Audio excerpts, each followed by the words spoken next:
سلام له خورشید د 11 بجو خبرونو ته ښه راغلاست. په ننګرهار کې د یوې چاودنې له امله 9 ولسي وګړي ټپیان شول.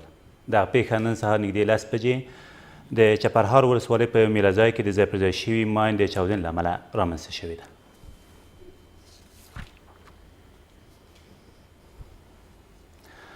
ټاکل شوې سبا د افغانستان د سولې په تړاو د اسلامي نړۍ د دیني عالمانو 2 ورځنۍ ناسته په سعودي عربستان کې پیل شي. د سولې عالي شوراوۍ په دې ناسته کې طالبان ته هم بلنه ورکړل شوې، خو دا چې دوی به پکې ګډون وکړي که نه معلومه نه ده. ولسمشر غني د کابل او تاشکند ترمنځ د سوداګرۍ بیلانس د برابروالي غوښتونکی شو.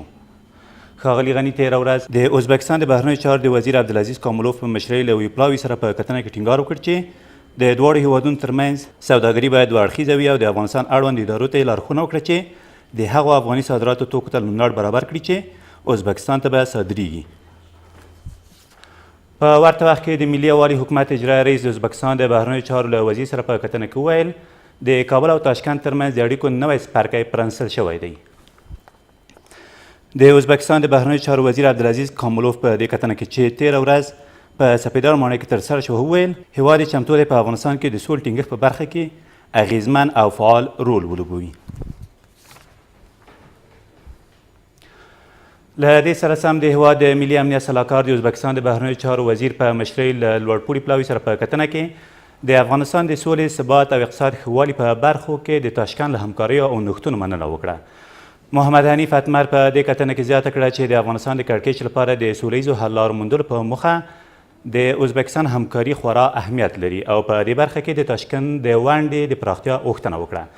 د ازبکستان د بهرنیو چارو وزیر عبدالعزیز کاملوف همداراز وویل چې هیواد یې د افغانستان د سولې په بهیر کې هر ډول همکارۍ ته چمتو دی. ازبکستان په سیمه ایزو موضوعاتو کې د افغانستان له قوي حضور څخه ملاتړ وکړ.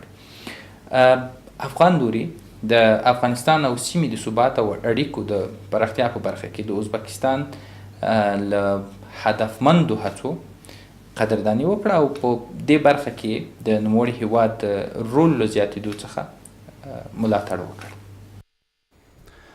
فرانسې یو شمېر موډرن وسایل چې په تلاشۍ کې ترې ګټه اخیستل کېږي د هیواد له کورنیو چارو وزارت سره مرسته وکړه.